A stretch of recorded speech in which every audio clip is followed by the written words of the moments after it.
এবং আল্লাহ তাআলা এটা কোরআন কারীমের ভিতরে কোট করে দিয়েছেন।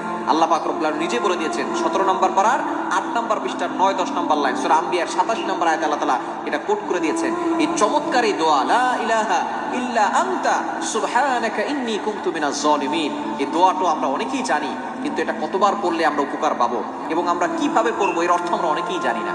হযরত ইউনূস আলাইহিস সালাম যখন কঠিন বিপদে পড়ে গেলেন, একেবারে 4টি অন্ধকারের ভিতরে, 1 নাম্বার রাতের অন্ধকার, 2 নাম্বার পানির নিচের অন্ধকার, 3 নাম্বার মাছের পেটের ভিতরের অন্ধকার।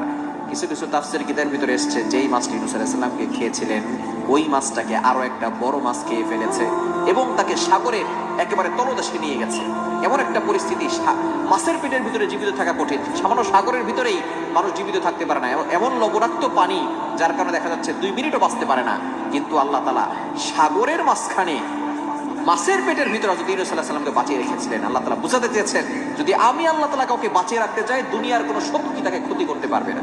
ইউনূস আলাইহিস সালাম সেই কঠিন বিপদে পড়ে তার মায়ের কথা স্মরণ করেন নাই, বাবার কথা স্মরণ করেন নাই, তার আত্মীয়স্বজন কারো কথা স্মরণ করেন নাই, তিনি আল্লাহকে স্মরণ করেছেন। তিনি বলেছিলেন লা ইলাহা ইল্লা আনতা সুবহানাকা ইন্নী কুনতু মিনাজ জালিমিন।